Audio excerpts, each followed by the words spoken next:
I just thought it was a dream. I didn't think that it was real. I couldn't even comprehend what it might even at all be like in the upcoming future, but it was heart-wrenching. My mom was diagnosed with breast cancer. She was diagnosed first in 2001.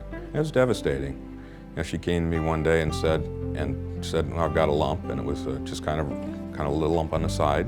I'm kind of a person that says, let's deal with it, let's get it over with, let's fix it right now. My sister and I were in college, and we were living on our own in our apartment, and my parents came up to visit us some weekends, but it wasn't as often because we were in college and we wanted to do our own thing.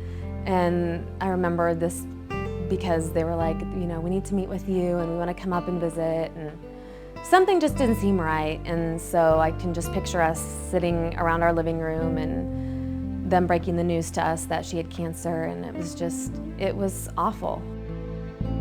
She actually went through about a year's treatment, chemo, and lost her hair. As she always said, cancer was never a problem. It was all the treatments, it was all the pills, it was all the IVs, it was everything, dehydration, everything, anything that goes along with it. She managed it well. She complained not at all. You would have never looked at her and said, oh, you know, she's dealing with cancer. She worked as much as she could still, and she did all the housework, the yard work, as she would any other time. She never wanted to skip a beat, and I think that really helped her in staying positive and in keeping that good attitude. I was there for all her treatments. There were times we were 7 days a week, either at the doctor's office or at the hospital, getting shots or getting fluids. I've never seen anyone as supportive as my dad for my mom. And you know, my mom would always be like, oh, I'm fine, you don't have to come to this doctor's appointment. Oh, it's just my treatment. And he would never miss it for the world. She got diagnosed again about November of 2006. Came to me one day, she said, I made a doctor's appointment. I said, for what? You know, and she said, oh, I've got this pimple, it won't go away. We went to the doctor's office, and he looked at it right away and he says, I think that's cancer. On July 1st of 2007, my husband and I got married, and so she was with us that whole process. That was our goal. She looked forward to the wedding. She planned the wedding with our daughter, Kara, and worked hard to make it perfect, and then couldn't have asked for anything better. She was a beautiful mother of the bride, and you know, we have such wonderful pictures of that moment. And you know, she was really strong until about late August, and then things really just turned for the worse. Brought her to the hospital that week later, and I would spend the nights with her, as I spent with her all the time in the hospital.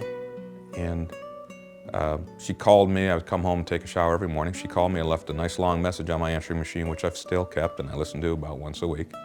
And this was that was Tuesday, and she passed away on Friday. If you heard the message machine, you wouldn't think anything was wrong with her. I miss her. Miss her a lot.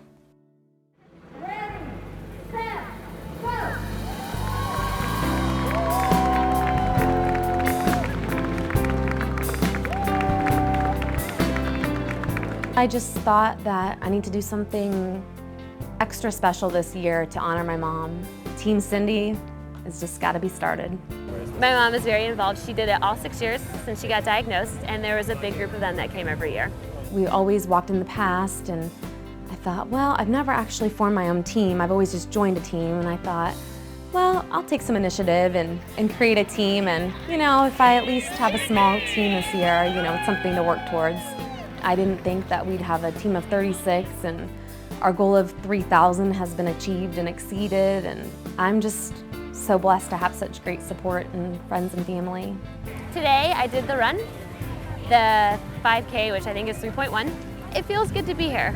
I'm doing it for her, and as much as it makes me very sad, she would be very proud. She won't be there standing next to me. I know she'll be looking down upon me, but it'll be a little different this year. But we're gonna be strong for her just as she was for us. So she's definitely watching, and she was pushing me. I've never run that fast ever. You know, as long as we're all together. I miss her a lot. We all do.